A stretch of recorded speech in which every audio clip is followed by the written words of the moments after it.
7 फेरों से लेकर 7 जन्मों तक की कस्में खाने वाली पत्नी, सुख दुख में साथ निभाने वाली पत्नी, पति को अपना देवता मानने वाली पत्नी। अगर भगवान की बात किसी दूसरे का दर्जा है तो वो अपने पति के लिए है।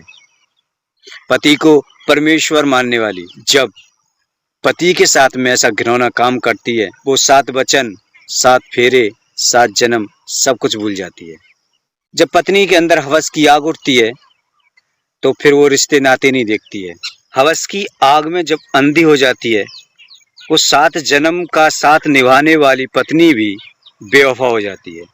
इस कदर उस पर हैवानियत सवार होती है, फिर वो अपने पति के साथ वो क्राइम करती है, ऐसा घिनौना काम करती है जिसे सुनकर आपकी रूह कांप जाएगी। आपने बहुत सारे ऐसे किस्से सुने होंगे जिसमें पत्नियां अपने पतियों को छोड़कर चली गई हैं, अपने बच्चों तक को छोड़कर चली गई हैं।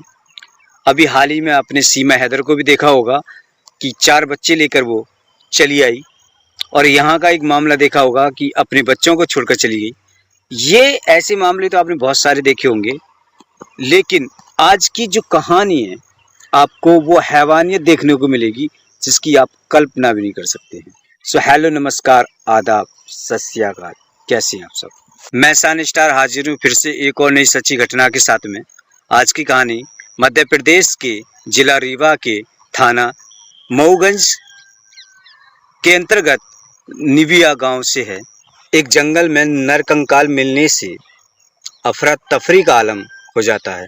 उस कंकाल की खबर आसपास के गांव में आग की तरह फैल जाती है। लोग वहाँ इकट्ठे होते हैं और भीड़ में से ही कोई पुलिस को खबर कर देता है। पुलिस फौरन जंगल की तरफ आती है और नरकंकाल को अपने कब्जे में ले लेती है। नरकंकाल को अपने कब्जे में लेने के बाद पुलिस उसका पोस्टमार्टम कराती है, फॉरेंसिक जांच कराती है। लेकिन पुलिस के सामने अब भी सवाल ये थे कि ये कंकाल किसका है। पुलिस वाले उसको फोटो भी लेते हैं और उसको सोशल मीडिया पर अपलोड भी करते हैं। तो गांव के लोगों से भी पूछताछ करती है, कोई ऐसा व्यक्ति है जो 15-16 महीने से गायब रहा हो। किसी भी गांव से कोई ऐसा व्यक्ति है जो 15-16 महीना से गायब है, किसी के साथ उसका कोई कांटेक्ट नहीं है। तो पुलिस के सामने एक हैरतगंज मामला सामने आता है। एक गांव जिसका नाम निबिया होता है, उसके गांव का एक आदमी 16-17 महीने से गायब होता है। पुलिस को जब ये इल्तला मिलती है, पुलिस उसके घर पहुंचती है और सीधे पत्नी से कांटेक्ट करती है। पत्नी से फिर एक सवाल करती है कि तुम्हारा पति लगभग इतने महीने से गायब है, तुमने रिपोर्ट क्यों नहीं कराई। पुलिस को वो ऐसी टाल मटोल वाली बात करती है। पुलिस उस टाइम वापस आ जाती है। फिर पुलिस आसपास के लोगों से पूछताछ करती है तो पता चलता है उस औरत का कैरेक्टर जो अच्छा नहीं है।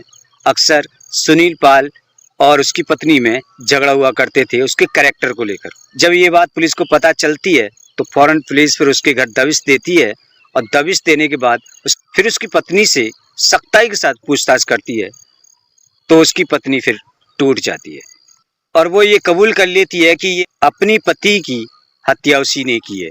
इस हत्या में 4 लोग शामिल होते हैं। शुरुआत में पुलिस 2 को पकड़ने में कामयाब हो जाती है, बॉबी पाल को भी गिरफ्तार कर लेती है। उसके बाद दोनों को थाने लाया जाता है। थाने में जाकर पूछताछ की जाती है। पूछा जाता है कि क्यों अपने पति की हत्या की है। वो बताती है कि सुनील पाल से शादी से पहले उसके साथ अफेयर था। शादी से पहले सुनील जैसा था वो वैसा नहीं रहा था। शादी के बाद वो अपनी पत्नी को तलाक देकर मुझसे शादी कर लेता है। शादी के बाद सुनील वैसा नहीं रहता है जैसा कि वो शादी के पहले था। घुमाना फिराना, सब मौज मस्ती कराना वो नहीं करता था। इसी बीच मेरी और बॉबी की नज़दीकियाँ बढ़ जाती हैं और हम दोनों के बीच में शारीरिक संबंध बन जाते हैं। जब हम दोनों के बीच में शारीरिक संबंध बन जाते हैं तो ये बात मेरे पति को पता चल जाती है, और जब पति को पता चलती है तो वो मुझ पर बहुत बरसते हैं। आए दिन वो मुझे मारा करते थे, लेकिन मैं बॉबी के साथ नहीं छोड़ना चाहती थी। जब हम दोनों के बीच में झगड़ा ज़्यादा होने लगा, मैंने देखा सर से पानी ऊपर ही जा रहा है, तब मैंने समोसे में जहर देके अपने पति को मार दिया। और फिर पति की लाश के पास ही हम दोनों आपस में संबंध बनाते हैं और संबंध बनाने के बाद फिर ही हम दोनों ये फैसला लेते हैं कि अब इसका क्या करना है, तो बहुत सोचने के बाद हमारे दिमाग में ख्याल आता है और हम इस लाश को लपेट कर और हम इस लाश को भुस में भर देते हैं। भुस धीरे धीरे खत्म होने लगा कि अब कंकाल सामने आ जाएगा, तो हमने मौका देखकर रात में इस कंकाल को जंगल में फेंक दिया। दोस्तों, ये वो कहानी है कि एक पत्नी जिसे प्यार करने वाला सुनील जिसे ब्याह के भी लाया और वो दूसरे के साथ में संबंध बनाना स्टार्ट कर देती है। यू नो डैट, जब हम लव मैरिज चिल्लाते हैं ना, हम दूसरी लड़की के साथ में सेक्स करते हैं ना, तो हमें पता चलता है कि वो लड़की कितनी अच्छी होती है ना। लेकिन जो लड़की तुम्हारे साथ शादी से पहले ये सब कर सकती है, उस पर भरोसा किया जा सकता है? नहीं, नेवर, कभी नहीं। ऐसी औरत पर कभी विश्वास नहीं किया जा सकता जो तुम्हारे साथ कर सकती है। क्या पता कल तुमसे अच्छा कोई और मिल जाए, उसके साथ भी वही काम करेगी। और यही काम किया था इस औरत ने। उसे फिर सुनील से अच्छा उसका भाई अच्छा लगने लगा और फिर वो सुनील के भाई के साथ वो सब करने लगी। और जब रोका टोकी का आलम हुआ तो फिर आलम ये हुआ कि सुनील को दुनिया से जाना पड़ा। मसलन एक औरत के आने से सुनील को हमेशा के लिए दुनिया से अलविदा कहना पड़ा। तो ऐसी औरतों से हमेशा बचकर रहना चाहिए। हमें ज़्यादा फोकस लव मैरिज पर कभी नहीं करना चाहिए। लव मैरिज हमेशा से अच्छी नहीं रही है, पहले से भी अच्छी नहीं रही है, और खासकर ऐसी बदचलन औरत से तो हमेशा ही बचकर रहना चाहिए।